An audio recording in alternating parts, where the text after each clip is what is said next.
रेलियाना को पार्टी की अगली सुबह का हैंगओवर बहुत ज्यादा परेशान कर रहा था। इतना कि उसकी मेड जब उसे उठने को बोलती है तो वो बिना दरवाजा खोले उसे कुछ और देर सोने को बोलती है, पर मेड बताती है कि कोई आपसे मिलने आया है।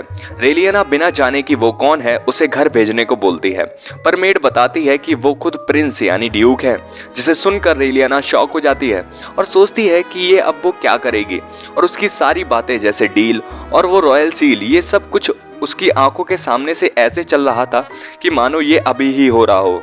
मेड बताती है कि आपको आना पड़ेगा क्योंकि आपके मम्मी पापा भी घर पर नहीं हैं। तो रेलियाना उसे नोआ को लिविंग रूम में वेट करने को बोलती है और अब वो तैयार हो रही थी और सोचती है कि अगर वो सब कुछ खत्म नहीं कर सकता, यानी मेरी कोई मदद नहीं करेगा, तो कम से कम उससे मैं अपनी मंगनी तो तुड़वा के ही रहूंगी।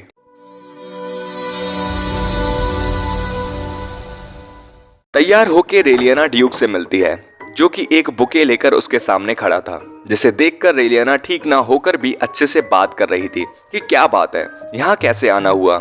और नोआ भी उससे बहुत अलग तरीके से बात कर रहा था कि आपको सही सलामत घर पहुंच के देखकर काफी अच्छा लग रहा है, पर तुम बहुत बीमार लग रही हो, जिसको रेलियाना छुपाती है। पर नोआ उससे माफी मांगता है ऐसे अचानक आने के लिए, पर क्या करें, बात ही ऐसी है कि आपको देखे बिना मुझे चैन नहीं मिलता।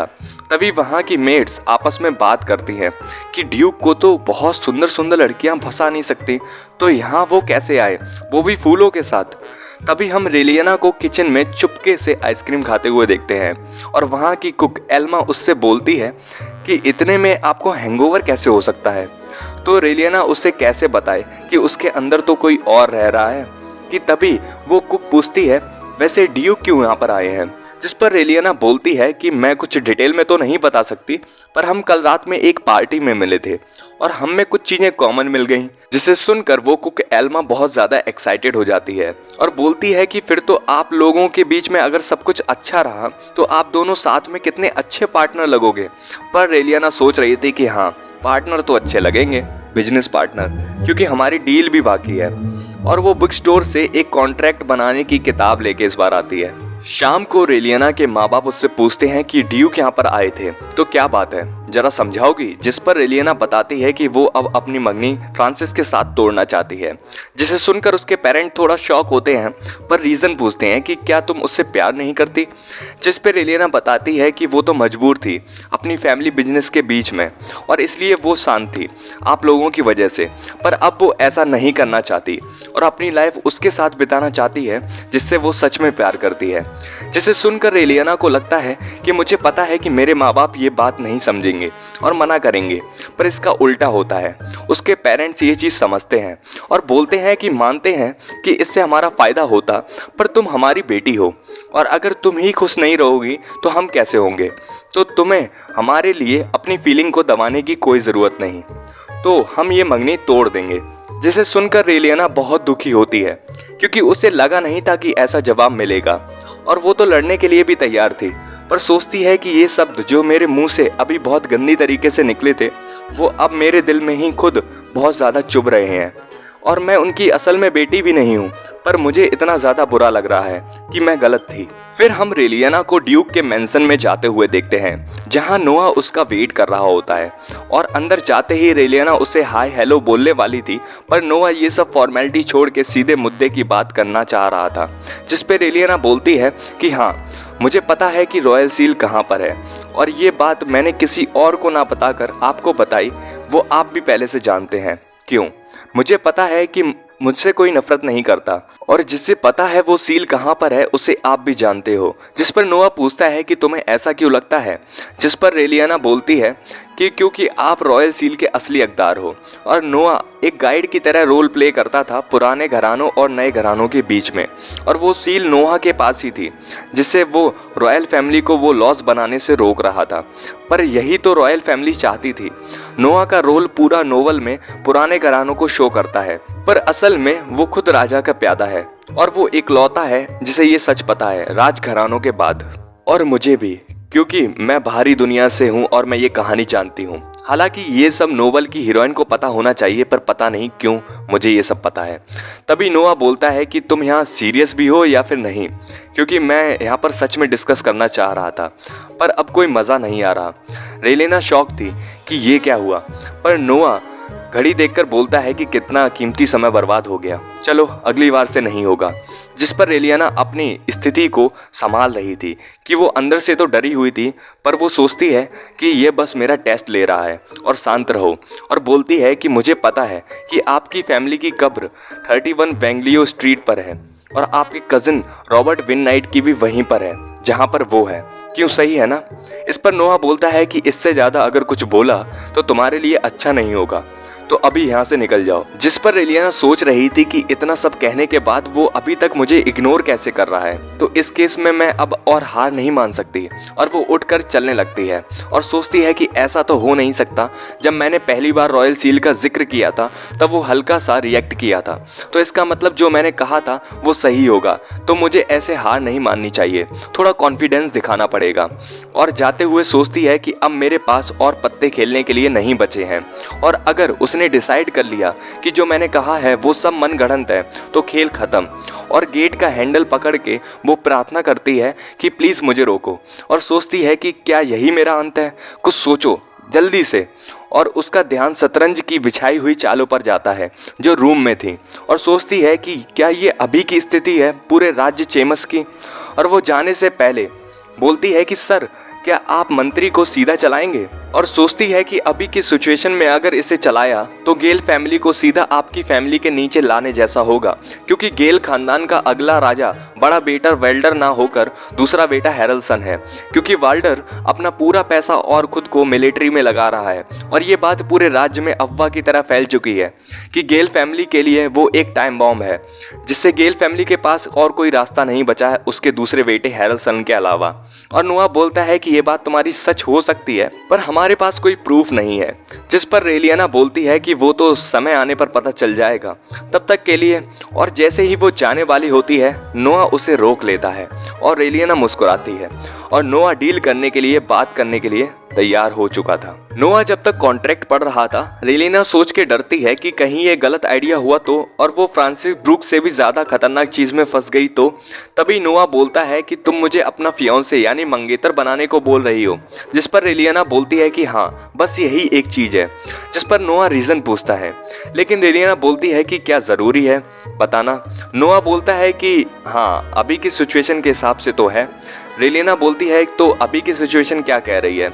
नोआ बोलता है कि बहुत ज़रूरी है, और रेलिना मान जाती है और बताती है, पर सोचती है कि मैं दूसरी दुनिया से हूँ तो मुझे ये सब पहले से पता है, और ये कहानी के बारे में मैं सब कुछ जानती हूँ, और रॉयल सील कहाँ पर है ये सब मुझे पहले से पता था, लेकिन ये सब मैं इसे नहीं बता सकती। और बोलती है कि मुझे पता चला था कि फ्रांसिस ब्रूक्स मुझे मारने वाला था, तो इस अफवाह के होने से पहले मैंने हमारी मंगनी तोड़ दी। नोआ बोलता है कि तुमने इतनी सी अफवाह को सच मान लोगी, और वो भी बिना किसी सबूत के। पर रेलिना बोलती है कि मुझे कोई फर्क नहीं पड़ता तुम मानो या ना मानो। जिस पर नोआ बोलता है कि तो ये बताओ, क्या जो खबर जो तुम्हें मिली थी वही सोर्स है जिससे रॉयल सील की भी खबर मिली है? जिस पर रेलिना बोलती है कि हाँ, क्योंकि सोर्स तो किताब थी ना। और नोआ बोलता है कि क्या तुम मुझे अपने इस सोर्स के बारे में बता सकती हो? जिस पर रेलियाना बोलती है कि मैंने ये कॉन्ट्रैक्ट में ऑलरेडी लिख चुकी हूँ कि तुम मुझसे इन सब के बारे में नहीं पूछोगे कि मुझे ये कैसे और किससे मिली। जिस पर नोआ बोलता है कि तो फिर मैं ये डील नहीं कर सकता। जिस पर रेलियाना बोलती है कि सोर्स मर चुका है और मैं उसकी पहचान नहीं बताना चाहती, तो अगर ये डील करना हो तो करो या रहने दो, क्योंकि जो खबरें मेरे पास हैं वो बहुत ज़्यादा कीमती हैं, और बहुत से लोग पहले से इन सब खबरों के बदले बहुत सी कीमत देने को तैयार हैं, और मुझे पता है कि बहुत से तो मेरे जूते चूमने तक को तैयार हो जाएंगे अगर बात तुम्हें गिराने की होगी। जिस पर नोआ हंसता है और रेलिना परेशान होती है कि इसमें हंसने की क्या बात थी। और नोआ बोलता है कि क्या तुम मेरे पास इसलिए नहीं आई थी क्योंकि तुम पर कोई भरोसा नहीं कर रहा था? जिस पर रेलिना बोलती है कि क्या तुम अब ये बहस बंद करोगे और बस 6 महीने तक के लिए मेरे मंगेतर बन जाओ, उसके बाद तुम मेरा चेहरा तक नहीं देखोगे, तो फिर जल्दी से साइन करो। और नोआ मान जाता है और साइन कर देता है, जिसे देखकर रेलिना शॉक थी। पर नोआ बोलता है कि बस एक कंडीशन है कि जब तक ये सब चलेगा तुम्हें वैसा ही करना पड़ेगा जैसे मेरी मंगेतर को करना चाहिए, और जो मैं चाहूँगा वो भी तुम्हें करना पड़ेगा। रेलिना बोलती है कि मैं वैसा करूं जो तुम चाहते हो, इससे तुम्हारा क्या मतलब है? जिस पे नोआ प्यार से बोलता है कि तुम्हें पता चल जाएगा कि तुम चाहोगी या नहीं, जिसे देखकर रेलियाना घबराती है और बोलती है कि मुझे कुछ दिनों बाद पता चल गया था कि मेरी इच्छा हो रही है मरने की, क्योंकि मैंने गलत आदमी से कॉन्ट्रैक्ट बना लिया है। और एक के बाद एक तूफान आ रहे थे, क्योंकि न्यूज़पेपर में ये भी खबर आ चुकी थी कि दोनों के बारे में, कि उन दोनों की सगाई हो रही है। और ये बोला जा रहा था कि बहुत सा पैसा फाइन देना चाहिए पुरानी सगाई तोड़ने के लिए। और ये फ्रांसिस ब्रूक्स ने खबर छपाई थी। और एलियाना को लग रहा था कि इतनी बड़ी फैमिली ऐसा करेगी, पर जब तक पैसे से ये सब सॉल्व हो रहा था तो ये तो उसे पहले बता देना चाहिए था। खैर, इससे भी बड़ी एक दिक्कत है। हाँ, ये आदमी एडम टेलर, जो कि एक योद्धा है, नोआ ने स्पेशली मेरे लिए लगाया है, मुझ पर नज़र रखने के लिए। इसे ऑब्जर्वर के नाम से जाना जाता है। और हाँ, इसकी नज़रें बहुत डरावनी है। वैसे कहानी में इसका भी एक बड़ा किरदार है, और ये बहुत छोटी उम्र से जंग में ऐसा योद्धा की तरह लड़ रहा है जब से बच्चा था, और एक बहुत अच्छा फाइटर है।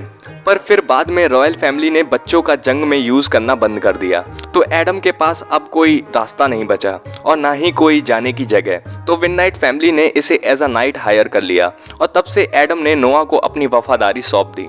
पर हमारे घर की मेड्स को लगता है कि नोआ ने एडम को मेरे लिए इस पर लगाया है क्योंकि नोआ को मेरी बहुत ज़्यादा फिक्र है।